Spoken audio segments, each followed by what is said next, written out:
You know, I was only going to make weekly videos on the channel, but man, this news and so much stuff is happening so fast. Looks like I'm gonna have to upload multiple times of the week going forward. Okay, so I wanted to address the last video. In the last video, I said that Bungie put bots into the game. This was because when I went and looked up Destiny 2 bots, no information came up of how a player could put bots into the game. The OP called them bots, other content creators called them bots. So I figured, hey, they're bots.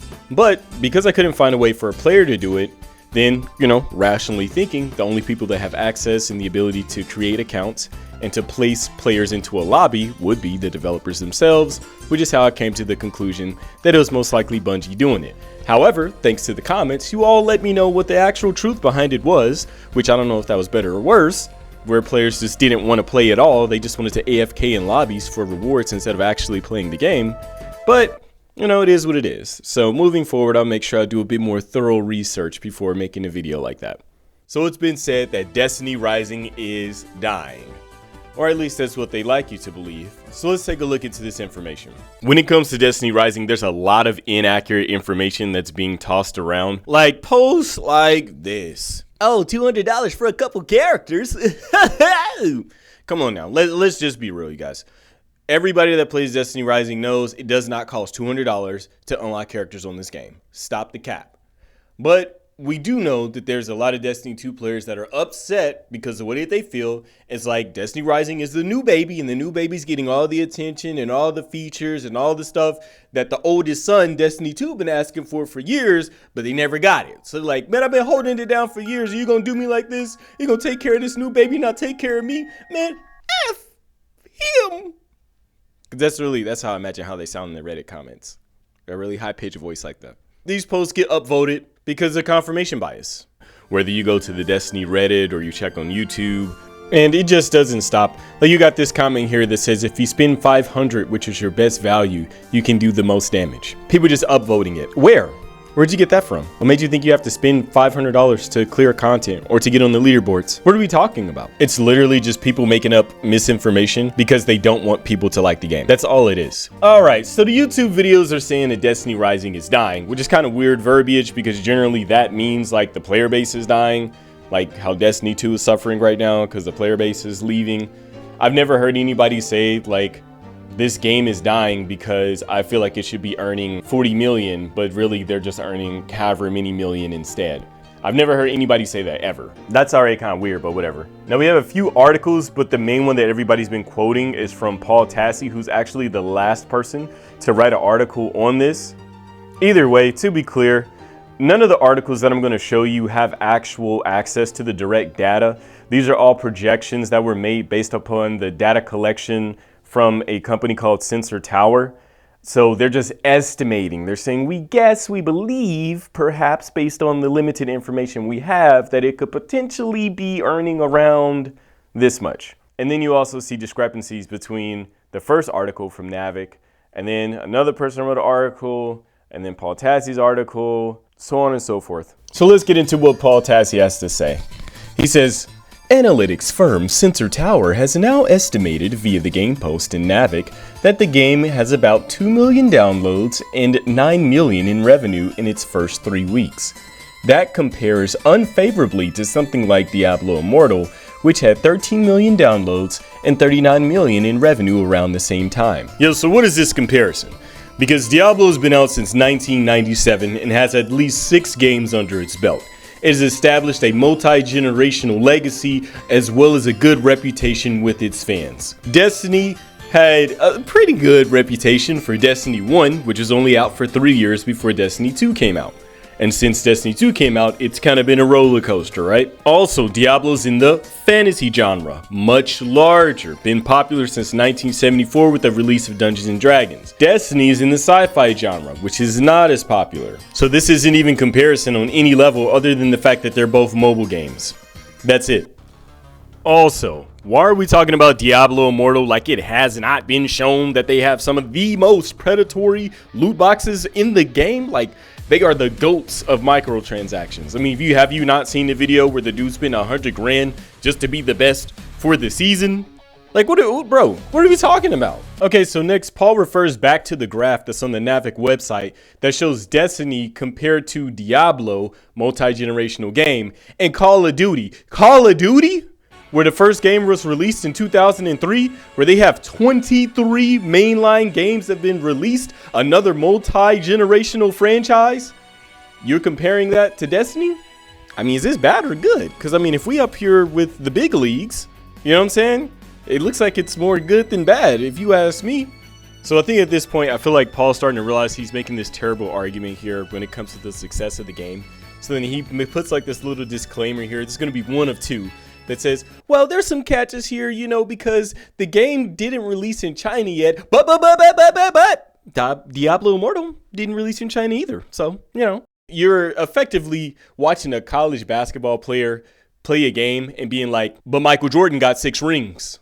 Like, yeah, that dude, like, he's doing good for a college player, but Michael Jordan got 6 rings, though. So I don't know about this guy's future. Like, what are you talking about? Then when you start looking further into it, things just keep falling apart even more because you have multiple articles not saying the same thing. So Paul says, well, this is not great. The 9 million, it's not great. But then the article he got the information from says, this is modest according to NetEase's standards. And then I looked at the author of the original article to see if they ever worked for NetEase, so that way they could actually credibly say, I worked for NetEase and I know our standards. And according to our standards, 9 million is modest. But guess what? They never worked for NetEase. They don't know what they're talking about. They're just yapping.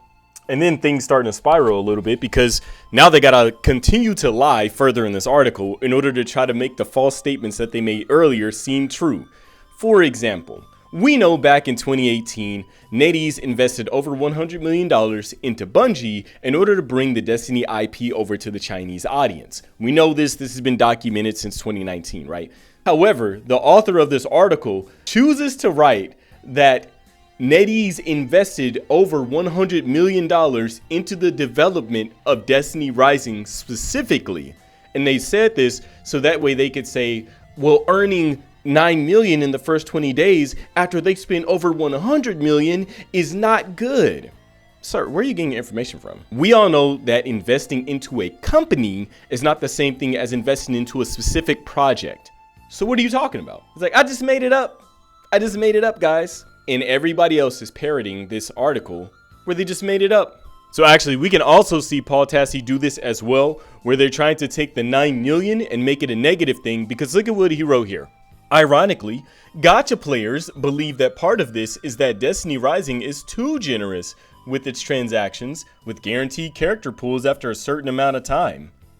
So he's trying to say that gacha players are like, yeah, Destiny Rising will be making more money, man, you know, but they're just too generous, man. Like, if only they would just charge us more. They would be making so much more money. Like, if they just hit us over the head with those Diablo Immortal style transactions, you know, then they would be making so much more money, man. But I just don't know why they're not doing it. Bro, shut up. Again, from the start, you don't know what the actual number is, which Paul admits in the last 3 sentences of this article that he don't even know what he's talking about, that the numbers that he's trying to draw from aren't even proven, aren't even shown to be even real. But he's just going to ride the wave. You know, he's going to ride it on out.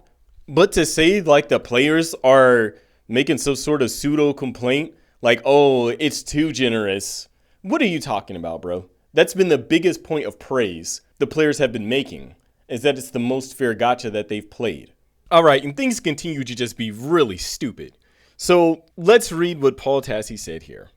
He said, at this point, it's a little hard to see a bright future for Destiny Rising if these are the initial figures, or even close to them. Okay, so Paul, you're saying that you don't even know if these are the initial figures. You don't know if the 9 million is even real. You don't even know if it's even close. But you writing this whole article and you're what, hoping nobody reads to the end, or like what? That's why you put this in the last 2-3 sentences here? And then it gets even more bizarre when he says, which is a shame given its quality, but the audience just isn't the size it needs to be.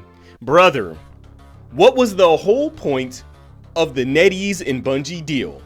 It was to bring the IP to the what audience? The Chinese audience. Now, since we already established the fact that Paul admits that he doesn't even know what the numbers are, the primary author that they're getting this information from is just making it up as they go. To my surprise, they didn't even go to Bilibili, which is the Chinese YouTube, and look at how the reception of the game was. And it's way better than America. Look at all these different creators getting tens of thousands, some hundreds of thousands. They're getting all these views. And what strikes me the most is that these aren't the same content creators. These are all different people uploading different videos all about the game, which means that they're able to garner all of these type of views because there's a interest in the game itself, right? Also, in regard to gacha itself, I think the climate is starting to shift, because if you've seen, Anata also changed its gacha system to be more favorable, to which I think they're focusing on longevity versus trying to hit you over the head with these very expensive microtransactions. Because if we look at the economy, we look at tariffs, we look at the price of groceries,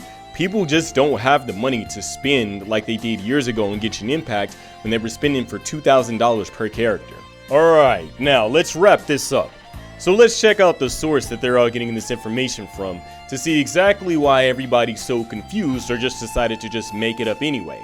Turns out their source also just made it up, because Sensor Tower is an analytics company. They don't have any first-party access to any information that they're reporting on. They're a third-party service that takes a couple of variables and then guesstimates on what they think revenue would be or market trends. That's what they do. The problem is that due diligence is rare when it comes to YouTube videos.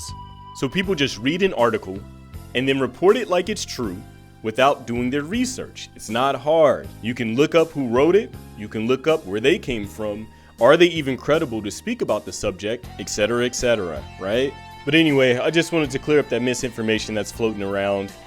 Clearly, we got 3 journalists and YouTubers also making videos on it. Just repeating the same false talking points. At least Paul tried to backpedal at the end of his article. But as far as everybody else goes, they're just like, yeah, man, it's just not doing well, you know?